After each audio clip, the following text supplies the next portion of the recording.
So in the previous class, we have seen different type of address registers available in 8086. Okay, so these are the different registers that are available, and we have seen the special functions of each of the register, for what special purpose it is used. Okay, so after that, now we will see. So at the end of the previous class, we have seen like what is offset or effective address and how the physical address is calculated. So we will see here like how the memory address is calculated. Okay, and one more point, like we have seen this, like a segment is there. These are the different segments and their respective segment registers. Okay, so for code segment, the offset address is basically indicated by the offset register, that is IP. So instruction pointer will be working as the offset register, storing the offset address if any data is being accessed from code segment. Okay, if any data is to be accessed from stack segment, either stack pointer or base pointer will be used as offset register that will be storing the offset location.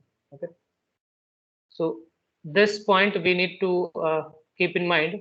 So for a particular segment, we will be using a particular type of register that will be working as offset storing register. Okay, so similarly here, in case of extra segment, DI, that is destination index register, will be used to store the offset address. Okay, so here we will be seeing with an example.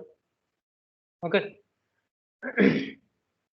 so whenever a segment is there, it will be having a segment register, and that segment register will be storing the starting address of that segment. Okay,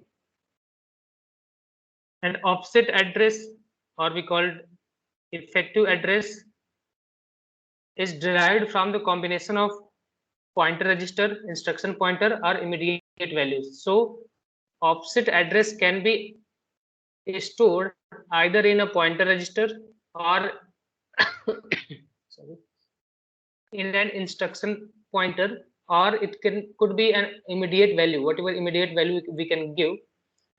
This is in case of addressing modes, we will see these immediate values or a displacement.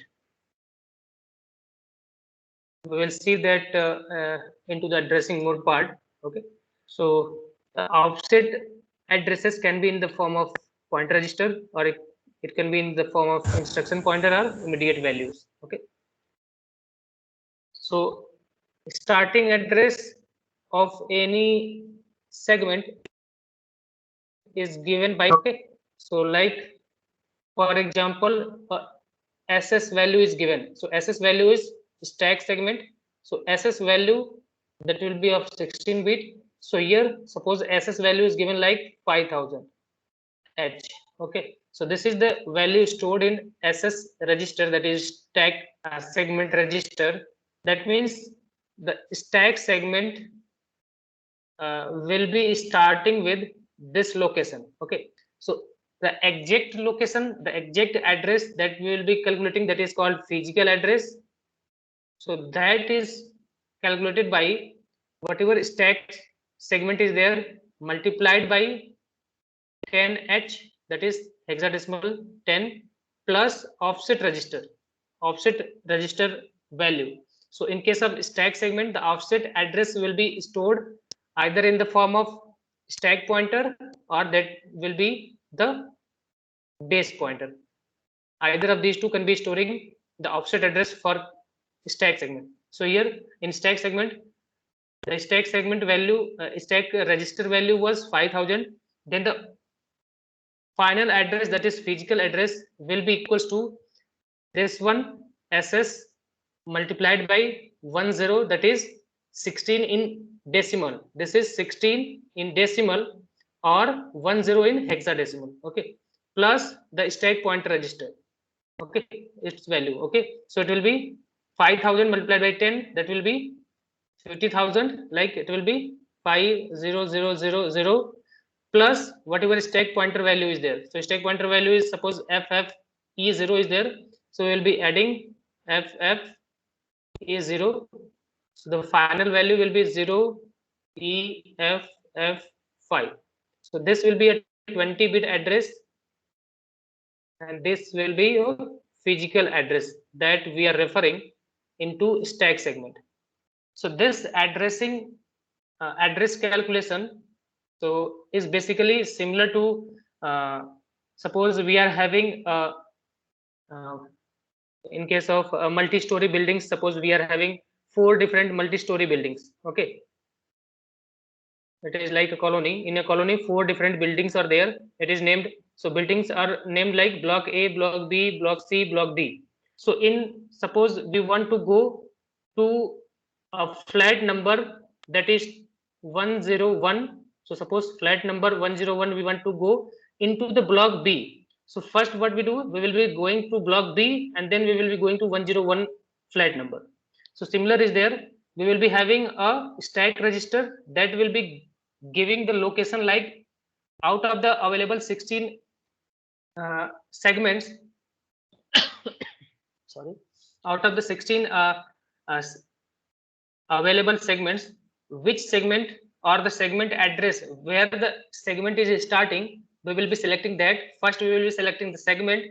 Into that segment we will be going to the particular number of flat number. What is the flat number? So that flat number will be like an offset address. So that offset address will be stored in the form of base pointer or stack pointer. Okay, so this is in case of stack segment. Similarly, if we are having an address, we are going to access an address that is available in code segment. So we will be using code segment location. So code segment location will be this one, and we will be multiplying it by 10. Okay, the same 10h, that is in the form of hexadecimal number. So once we will be multiplying this by 10, that is 10h, that will be valued this one. And in case of code segment, so in the previous slide we have seen, if code segment is the segment, then its offset value will be stored in the IP register. Okay, instruction pointer. So here code segment is there, then its offset value will be stored in the form of IP register value.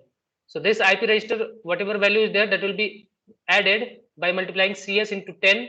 So this will be there, and after multiplying and adding, we will be getting this 38AB4. So this will be your address. Okay, so this address will be the address of an instruction. So always this is code segment. So into this code segment, the instructions of microprocessor are stored. So this code segment, as it said, it is code segment. That means whatever codes are written for the microprocessor, that codes will be stored under locations of code segment.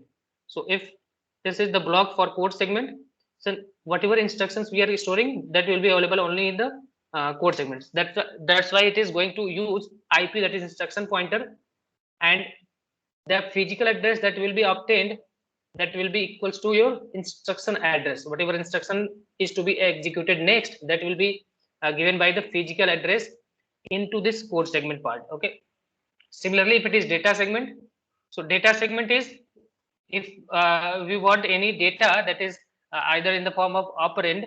So for an instruction, if some data is available into the memory of 8086 processor, then that data will be available in data segment register, data segment part of the memory. So out of the total memory, the data segment will be storing the operand related data. Okay, so that in the data segment, first we need data segment register value, that will be multiplied by 10. Okay, so one extra 0 will be there.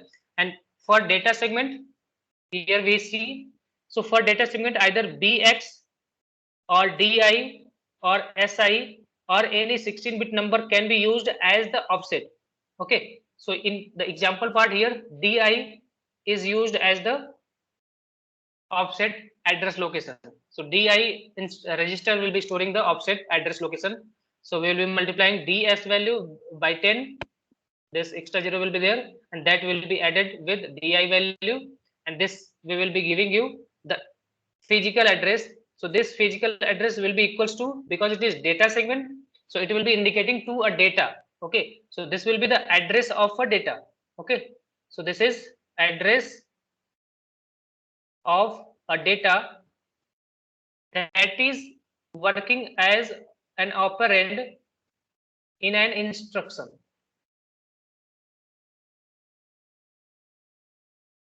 Okay, so for any instruction, if directly a data is to be called, then that data should be stored in data segment.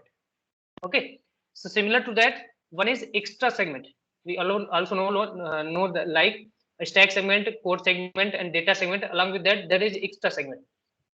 If uh,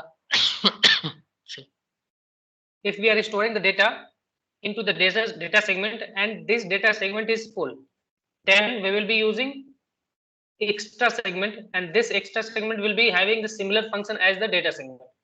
So it is like another extra segment that will be used for the data, storing the data, whatever data is to be accessed by an instruction, that data will be stored in the data segment. If data segment is like full or not, there is no space available in data segment, then we will be using the extra segment that is similar to the data segment. Okay,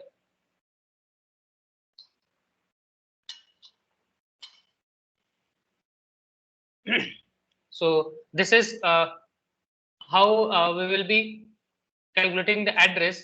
Okay, memory address. This is for calculating the memory address in case of either stack related data, or in case of code, whatever instruction is there. So what is the memory location of an instruction, how the memory location of an instruction is calculated, and how memory location of an data is calculated. Okay, so this is memory address calculation. Okay, so similarly we will be finding out the next one. Okay, so here this is how the representation is done. So if this is the representation, so starting data will be your segment value or segment register value. The second part will be your offset value. Okay, if somewhere this type of representation is there, then this will be your segment register value, and this is your offset value. So to obtain the absolute, or we can say physical address, that will be this data multiplied by 10, and then it will be added with the offset value, and this will be the answer. Okay, so this is like a memory location. So this is calculation of memory location. Okay, so in case of stack related data, instruction location where instruction is to be stored and where the data is stored, that will be how the location of these values can be found. So the next part is generation of physical address. So it is similar whatever we have seen in the previous part.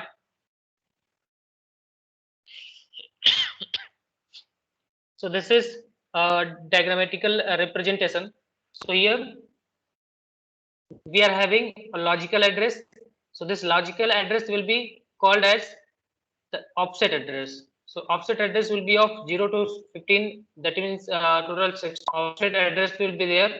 So this offset address will be stored in different type of registers, and along with this offset register, we will be having a segment register. So this is the segment register. It will be also having the part like it is having 0 to 15, that is total 16-bit data will be there. But this 16-bit data is being multiplied by 10h. Okay, so how this multiplication is done? So 10h is like in decimal it is 16D. So in decimal it is 16D. So 16D is like it is 2 to the power 4 or 2 to the power 4, or we call it like 2 multiplied by 2 multiplied by 2 multiplied by 2. That means if we want to multiply a data by 16 in decimal value, what we need to do is, if we are doing the shifting, if we are doing the shifting, if we do the left shifting by 1 bit, it is equivalent to the multiplication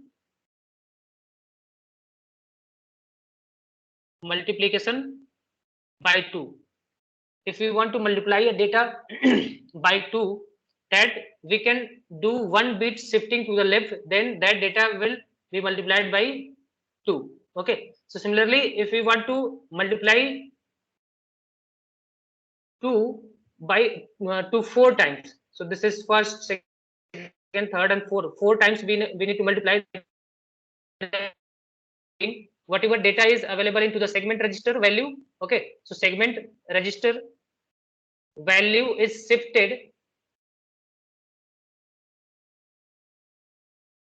4 bit to left, that will result into the multiplication by 16D or 10H. Okay, so this segment register value is there. This is 0 to 15 bit. Before that we will be having a 4-bit shifting. Okay, so this 4-bit shifting will be indicated by this. So this 4-bit shifting will give us the multiplication of data by this 16. So it is like adding zeros, 4 zeros at the end, that will be giving you out total 0 to 2. Here it will be 19 bit. Now initially it was 0 to 15 bit, so it was 16 bit data. So now it will be after adding this zeros, or we call it after multiplying by 16D, or we call it by multiplying it by 10H, that will giving you out the 0 19 0 to 19 bit, or we call it total, it will be 20 bit address. So this 20-bit address being generated by using the multiplication or by using the shifting of the uh, segment register value. So once the 20-bit address is being calculated by using the shifting of segment register, then there will be an adder. So that adder will be adding this 15-bit data. So starting with 0 to 15, that is 16-bit data, that is offset address, to this segment register having multiplied by 10H, or we call it by shifting 4 times.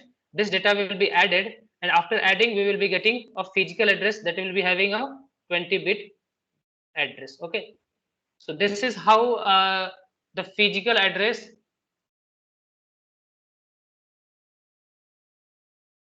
is calculated inside the microprocessor. Okay, so if you have any query, you can ask, otherwise we will be moving forward.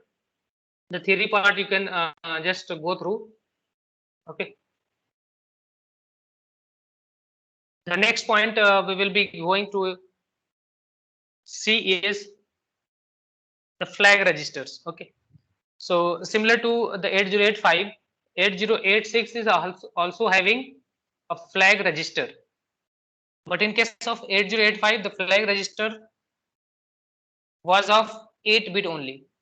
Okay, so starting with the 0 to 7, so up to this value, up to this SF, that is sign flag, we are having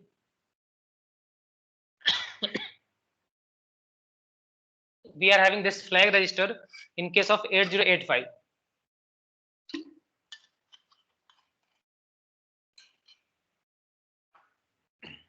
Now in 8086 the flag register is of 16-bit. Okay, so basically the flag register contains the information that is reflecting the current status of microprocessor. So either the microprocessor is having what type of operation being performed and what is the status of microprocessor after performing a particular operation, that is indicated by the flag register. Okay, so here it is of 16 bit. So out of 16 bit, the 0 to 7 bit is having the same type of flag that is we have gone through in case of 8085.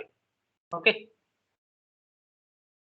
so at D0 location, the flag value is indicated by the carry flag. Okay, so carry flag, so we already know, like whenever there will be a carry, this carry flag will be set.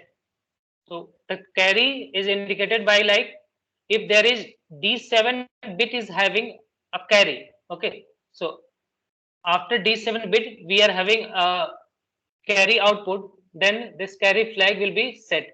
So this flag is set when there is a carry out of the MSB in case of addition or borrow in case of subtraction. So after MSB bit, if there is a carry, then this carry flag will be set.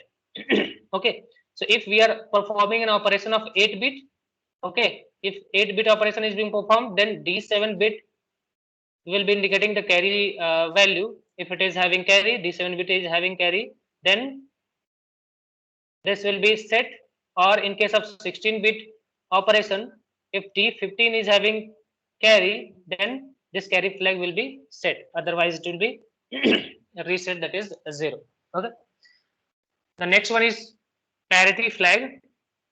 So in case of parity flag, this parity flag value will be 1 if it is of even parity. So even parity means if the number of ones available into the result, this number of ones in result is even, then the parity value will be 1.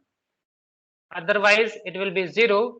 The parity flag value will be 0 if the result is having odd number of ones available into the result. Okay, so that result will be either in accumulator or any other register. Okay. The next flag value is auxiliary flag. So this auxiliary flag is similar to the carry, but it is for, this was for 8 bit or 4 bit, but auxiliary carry flag is for 4 bit consideration. If we are considering the 4 bit, that is a nibble, we call it a nibble.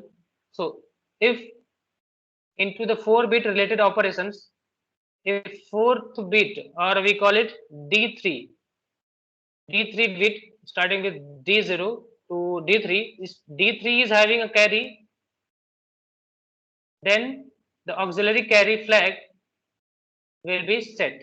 Okay.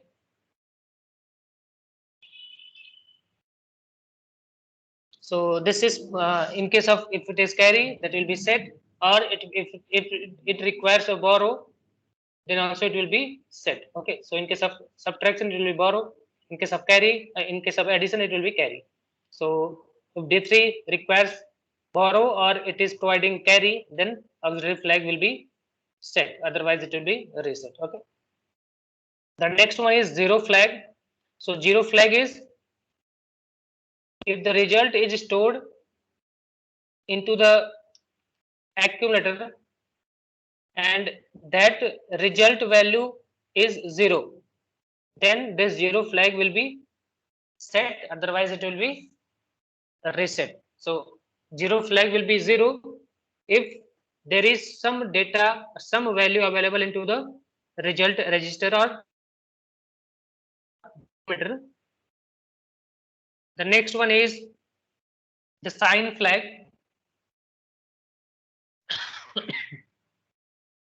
So this sign flag is set to 1 when the result is negative.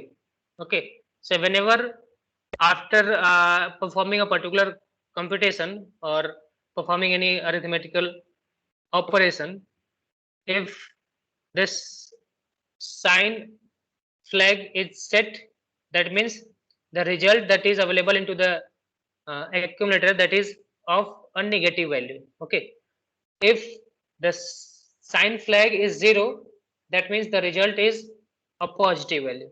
So this so this takes the this flag takes the value of the you can say most significant bit. So whatever result is available, into the result whatever the most significant value is there, so suppose this is the MSB word. So if this value is 1, then this sign bit will be 1, or if it is 0, then the sign flag will be 0. So this indicates whether the result value, in case of this is in case of signed operations, signed related operations, sign bit operations, then this sign flag will be indicating. If it is 1, it will be a negative number. If it is 0, it is a negative number. So up to here, so these are like carry flag, parity flag, auxiliary flag, zero flag, and sign flag. Along with that, one is this one at D11 bit. This is called overflow flag. So overflow flag will be like if whatever after performing a if whatever the result is available, and if that result is unable to accommodate into the 8-bit, suppose if it is 8-bit operation, if 8-bit operation is there, and in 8-bit operation the maximum data that can be stored is from 0 to 7, that is 255, can be stored into the 8-bit related operations. Okay, so if any result after performing a particular operation, if the result value is more than 255, then at that time there will be a overflow indication, overflow bit will be set. Okay, otherwise it will be reset. Similarly, in case of 16-bit related operations, but one thing we need to differentiate between this carry flag and overflow flag. So this overflow flag will be indicating the value that is unavailable to be accommodated into the given size of the operation, given size of the data. So this is basically in case of signed related operation. If signed related operations or the operations are being performed on a signed data, then that type of overflow will be, or that type of like carry will be given as a overflow flag, indicated by overflow flag. But in case of carry flag, this carry flag will be having, like in case of 8-bit operation, D7 is having carry, that will be giving you the 1 as, or we can say the carry flag will be set. So this is basically performed in unassigned data related operations. Okay, so if unsigned data related operations are being performed, if D7 bit is having carry, that will be setting the carry flag. But if any signed bit data operations are being performed, data are being performed, then so in case suppose if it is 8-bit operation, so into 8-bit operation, so maximum and minimum value or the range of signed bit in case of 8-bit is -128 to 127 in positive. Okay, so if the result value is lying between -128 to 127, then it is okay. The carry or the overflow flag will not be set. That means it will be reset. If it is beyond this, if the result is beyond this value range, then overflow flag will be set. So this is for signed data related operations, and this carry flag is for unsigned related operations. Okay, so this difference you should be knowing properly. So what is the difference between overflow and the carry flag? Okay, so till now we have seen the overflow sign flag, zero flag, auxiliary carry flag, we call it, parity flag and carry flag. So these are 6 flag registers. So these 6 flag registers is indicated by blue color. Okay, so blue color indication is there. So these blue color flags are called status flag. So it will be giving you out like two different type of flags are there. So this total 16-bit flag is divided into two type of flag. One is control flag and another one is status flag. So the flags that we have gone through, these 6 flags are called status flag. It will be indicating what is the status of the microprocessor, like what type of operation it is being performing and what type of mode it is having currently. Okay, so this is indicated by the status flag. The next type of flag is control flag. So control flag is like it will be giving a control to the microprocessor. Okay, so if any status of this control flag, it is 0 or 1 or set or reset, this will be controlling the operations of 8086 microprocessor. Okay, so we will see one by one. So first one is TF, that is trap flag. Okay, so this is trap flag. So in case of trap flag, uh, if trap flag value is 1, that is set, if trap flag value is set, then the microprocessor will be operating a particular instruction. After performing a particular instruction, it will be interrupted internally. Okay, so after executing first instruction, it will be interrupted by the interrupt that is being generated internally into the microprocessor. Okay, so after handling that interrupt, the next instruction will be handled, and after handling the instruction, again a next interrupt will be generated to the microprocessor. Okay, so there will be a trap, like the execution of the microprocessor is like one instruction, then an interrupt, then instruction, then interrupt. Okay, so this is called trap mode of operation. Okay, or we call it single step execution mode. Okay, so microprocessor will be operating in single step execution mode. So one instruction will be executed, then an interrupt will be there, then an execution instruction is executed, and an interrupt will be there. So this type of single step execution mode is performed when the trap flag is 1. If trap flag is 1, it will be operating in single instruction at a time, and then one interrupt after each instruction. Okay, so this is called trap flag. If trap flag is 0, then whatever instructions are given to the microprocessor, it will be executing the instructions one by one. So first instruction, after completing the first instruction, the second instruction, then third, fourth, this type. Okay, so this is how the trap flag gives. So this trap flag is basically controlling the operation of microprocessor. Okay, so that's why it is the part of control flag. The next flag is IF. We call it interrupt flag. So if interrupt flag value is 1, okay, so if interrupt flag value is 1, then the microprocessor will be able to recognize any external interrupt available to the microprocessor. If interrupt flag value is 1, then if any external interrupt is available to the microprocessor, then microprocessor will be handling the external interrupt also. But if interrupt flag, that is IF, then if there is an external interrupt to the microprocessor also, then also this microprocessor will not be handling that external interrupt. Okay, so like if instruction flag is 0, the interrupt flag value is 0, then it is like masked external interrupt. Like the microprocessor, the external interrupt to the microprocessor is masked.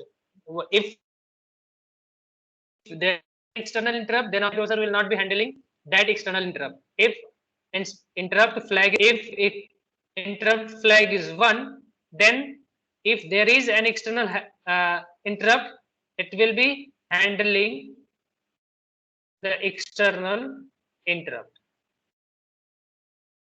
Okay, so this instruction, interrupt flag IF is basically controlling the external interrupt available to the microprocessor. So if interrupt flag is 0, then whatever external interrupts available to the microprocessor is there, that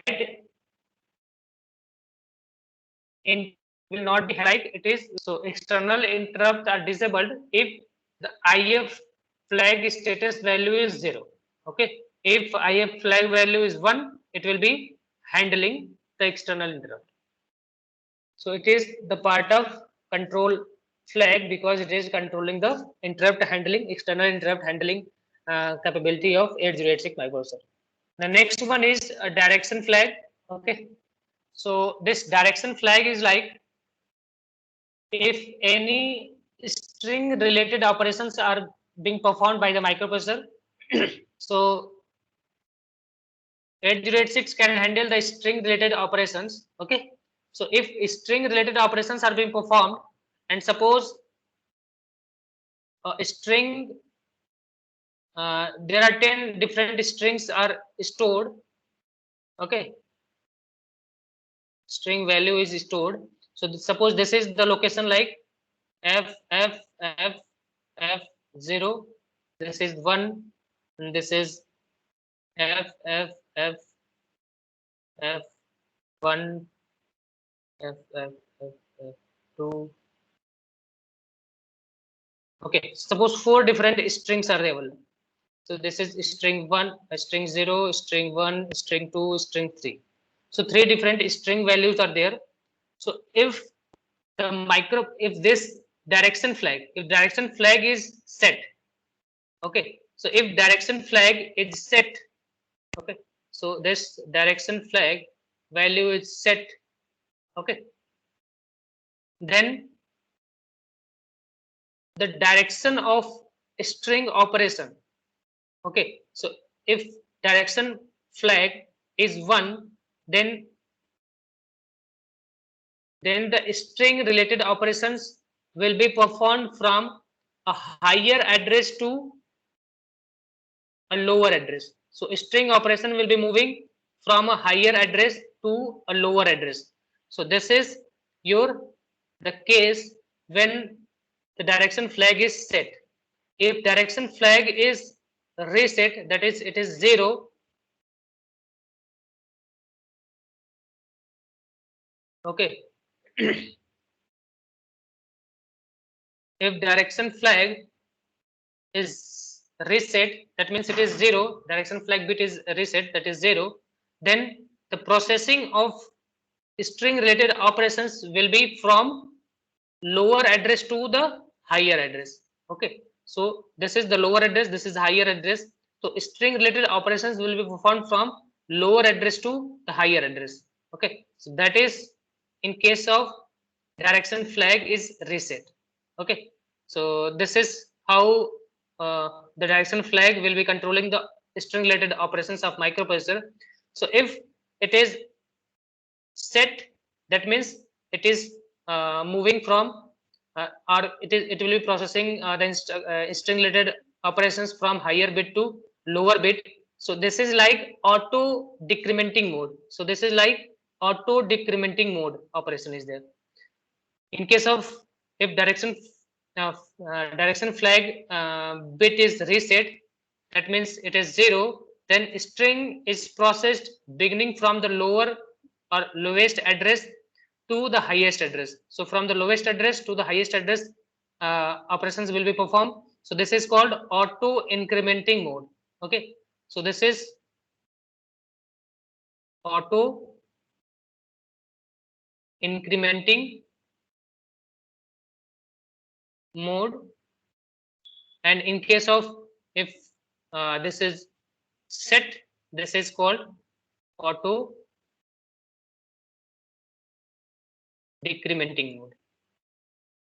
Okay, So rest of the bits of 8086 flag will be like a don't care. Okay, so these bits are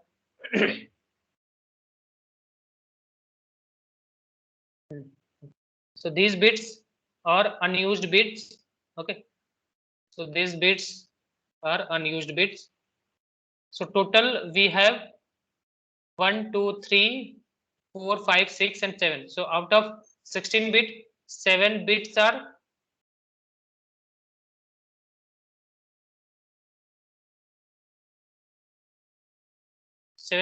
unused, and 3 bits are control bit. Okay, control flag, we call it control flag, and 6 bits will be your status flag. Okay, the total will be 16 bit flag register.